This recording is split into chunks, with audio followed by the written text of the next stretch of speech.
Champion one day cup के 6 top performer जिनको फिर पीसीबी ने नज़रअंदाज कर दिया है और उनकी पाकिस्तानी टीम में एक बार फिर सिलेक्शन नहीं हुई और मेरिट को जो है वो रौंद के रखा है और उनकी जगह जो 5-6 पर्चियां टीम में डाली गई हैं वो भी मैं आपको बताता हूँ।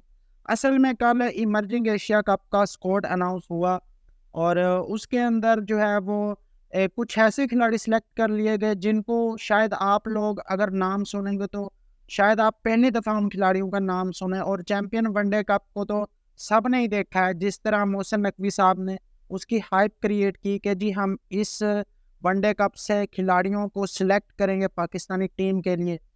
लेकिन 6 खिलाड़ी जो मोस्ट डिजर्विंग खिलाड़ी थे मेरी नज़र में, उन खिलाड़ियों को चैंपियन वनडे कप के जो टॉप परफॉर्मर थे उनको इमर्जिंग एशिया कप के लिए भी सिलेक्ट नहीं किया गया पाकिस्तान टीम में। अब इसके पीछे क्या रीज़न है, क्या लॉजिक हो सकती है, वो भी मैं आपके सामने रखूंगा। और दौरा ऑस्ट्रेलिया के हवाले से पाकिस्तान का क्या प्लान है, जो कि अगले महीने से स्टार्ट हो रहा है। पाकिस्तान ने 3 वनडे और 3 T20 मैचेस खेलने हैं दौरा ऑस्ट्रेलिया के अंदर।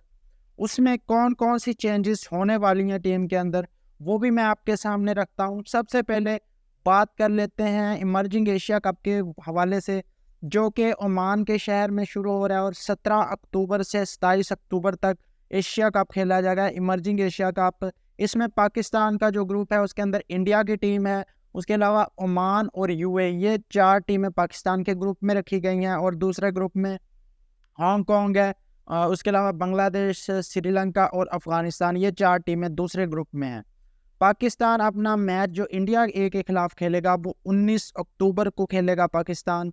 ये T20 फॉर्मेट के अंदर होगा। अब पाकिस्तान का जो स्क्वाड आया है इस हवाले से, उसमें आप लोग 5-6 खिलाड़ी ऐसे हैं जिनको अगर आप नाम सुनेंगे तो सर पकड़ कर बैठ जाएंगे, और उनकी जगह 5 से 6 खिलाड़ी जिनको नज़रअंदाज किया गया। इसके पीछे क्या लॉजिक हो सकती है, क्या रीज़न हो सकती है। सबसे पहले मैं आपको खिलाड़ियों का स्क्वाड बता देता हूँ। मोहम्मद हारिस, जिनको कप्तान बरकरार रखा गया है, पता नहीं हमने कब तक मोहम्मद हारिस से इमर्जिंग के अंदर कप्तानी करवाते रहना है। ये पिछली दफ़ा भी कप्तानी कर रहे थे इमर्जिंग के अंदर और इस दफ़ा भी मोहम्मद हारिस ही कप्तानी कर रहे हैं। पता नहीं ये बूढ़े होते तक जो है वो अपना इमर्जिंग के अंदर ही कप्तानी करते रहेंगे। उसके अलावा अब्दुल समद, ये अच्छी सिलेक्शन है, बहुत ही ज़बरदस्त सिलेक्शन है। जो अच्छी सिलेक्शन है उस पर हम अप्रिशिएट भी करेंगे। उसके अलावा अहमद दानियाल है, ये भी अच्छी सिलेक्शन है।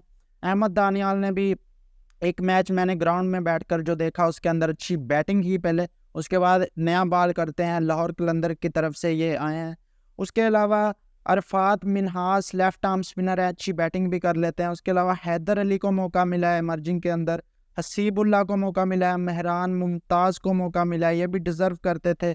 उसके अलावा मोहम्मद अब्बास अफरीदी हैं, मोहम्मद इमरान जूनियर। अब इमरान जूनियर पे आ जाएं। इमरान जूनियर की कौन सी ऐसी परफॉर्मेंस है जिसकी बेस पर हमने इमरान जूनियर को टीम के अंदर लिया है। इजीली इमरान जूनियर की जगह आप आकिफ जावेद को या जहांदाद खान को, किसी एक लड़के को सिलेक्ट कर सकते थे, लेकिन इमरान जूनियर को लिया गया। कोई ख़ास परफॉर्मेंस नहीं दी डोमेस्टिक जो वनडे कप हुआ है अभी। हालांकि आकिफ जावेद और जहांदाद खान ये दोनों ने अच्छी परफॉर्मेंस दी थी, लेकिन इनको सेलेक्ट नहीं किया गया। उसके अलावा उमैर बिन यूसुफ के अंदर भी पोटेंशियल है, लेकिन उस तरह से परफॉर्मेंस नहीं दे पाए वनडे कप के अंदर। उसके अलावा कासिम अकरम को सिलेक्ट ये किया गया, जबकि इनके जो मुकाबले में जो प्लेयर था वो मैं आपको बताता चलूँ कि इनके मुकाबले में जो प्लेयर था वो मुबस्सिर खान था। मुबस्सिर खान ने जिस तरह की परफॉर्मेंस दी और जिस तरह की मेच्योरिटी शो की डोमेस्टिक वनडे कप में, शायद मुबस्सिर खान डिज़र्व करते थे, ज़्यादा डिज़र्व करते थे। उसके अलावा अगर अगले प्लेयर की बात करें तो शाहनवाज दानी, मतलब मैं इनकी अकल पे हैरान हूँ। पीसीबी की जो सिलेक्शन कमेटी है जिसने भी ये स्क्वाड सेलेक्ट किया है, 27-28 साल के जो प्लेयर हैं वो भी इमर्जिंग के अंदर उठा कर डाले हुए हैं। ईजीली आप अगर आपने 27-28 साल के प्लेयर डालने थे तो आप मोहम्मद हुसनैन को डाल देते। चले मोहम्मद हुसनैन को भी नहीं डालना था आपने इमर्जिंग के अंदर, तो मोहम्मद अली रज़ा जो है आपके पास, उसको डाल देते, लेकिन उसको भी नहीं डाला गया। उसके अलावा सुफियान मुकीम, ये अच्छी सिलेक्शन है। उसके अलावा यासिर खान के बारे में आपने देखा होगा उनको, जो कि शान मसूद के साथ ओपनिंग करने आते थे डोमेस्टिक वनडे कप में। जो स्टैलियंस की टीम थी, शोएब मलिक जिसके मेंटोर थे, उसके अंदर यासिर खान की कोई ख़ास परफॉर्मेंस आपने अगर देखी हो तो मुझे कमेंट में ज़रूर बताएं। मैंने तो नहीं देखी यासिर खान की, पता नहीं किस बेस पर ये भी टीम के अंदर हैं, ये भी पर्ची हैं टीम के अंदर। उसके अलावा ज़मान खान का भी कोई तुक नहीं बनता, ये भी इंटरनेशनल खेले हुए हैं, इनकी भी कोई ख़ास परफॉर्मेंस नहीं है। ज़मान खान को ईजीली जो है वो या तो अपना अली रज़ा रिप्लेस कर सकते थे या मोहम्मद हुसनैन रिप्लेस कर सकते थे, और जो अपना यासिर खान है इनको इरफान नियाजी रिप्लेस कर सकते थे। अब 6 खिलाड़ी जिनको नहीं सिलेक्ट किया गया उनके बारे में आपको बता देता हूँ। वो 6 खिलाड़ी, उनमें सबसे पहले इरफान खान नियाजी का नाम आता है, जिसको इस स्क्वाड के अंदर नहीं रखा गया। हालांकि 20-21 साल उनकी एज है, कोई एज भी ज़्यादा नहीं है उनकी, और T20 के प्लेयर हैं। जिस तरह उन्होंने 55-56 गेंदों पर सेंचुरी भी की थी डोमेस्टिक वनडे कप में, इसी ये जो हुआ है। उसके अलावा अली रज़ा ज़मान खान की जगह आ सकते थे, जो कि सिर्फ 16 साल के हैं। उसके अलावा इमरान जूनियर की जगह आकिफ जावेद या जहांदाद खान सेलेक्ट हो सकते थे। उसके अलावा कासिम अकरम की जगह मुबस्सिर खान की परफॉर्मेंस मुझे लगता है कि अच्छी थी ज़्यादा। दहानी की जगह मोहम्मद हुसनैन को चांस दिया जा सकता था। अब क्यों नहीं इन प्लेयर को चांस दिया गया? ये जो 5-6 प्लेयर्स मैंने आपको गिनवाए हैं इमर्जिंग एशिया कप के अंदर, असल में इसके पीछे मुझे तो एक ही लॉजिक नज़र आती है, और वो लॉजिक ये है कि पाकिस्तान ने इंग्लैंड की सीरीज़ के फ़ौरन बाद, जैसे ही इमर्जिंग एशिया कप 27 अक्टूबर को ख़त्म हो गया, इधर से पाकिस्तान और इंग्लैंड की सीरीज़ भी तकरीबन उन्हीं डेट्स में ख़त्म हो जाएगी। उसके फ़ौरन बाद 28-29 अक्टूबर को पाकिस्तान टीम ने ट्रैवल करना है ऑस्ट्रेलिया के लिए 3 वनडे और 3 T20 मैचों की सीरीज़ के लिए।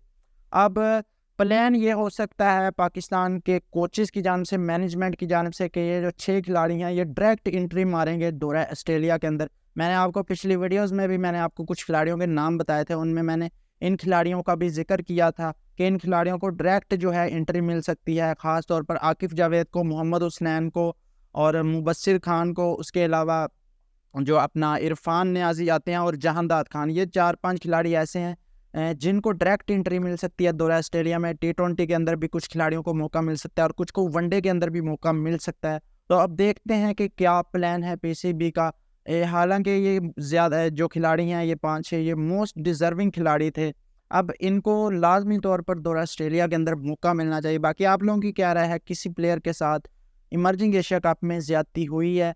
अपनी राय का इजहार कमेंट बॉक्स में करें और उस प्लेयर का नाम बताएं जिसको मौका मिलना चाहिए था। और बाकी मैंने आपको बता दिया कि ये जो 5-6 खिलाड़ी हैं इनको दौरा ऑस्ट्रेलिया के अंदर डायरेक्ट एंट्री मिल सकती है पाकिस्तान टीम के अंदर। तो वीडियो अच्छी लगी हो तो लाइक करके चैनल को सब्सक्राइब कर दें, वीडियो शेयर करें। मिलते हैं नेक्स्ट वीडियो में। अल्लाह हाफिज़।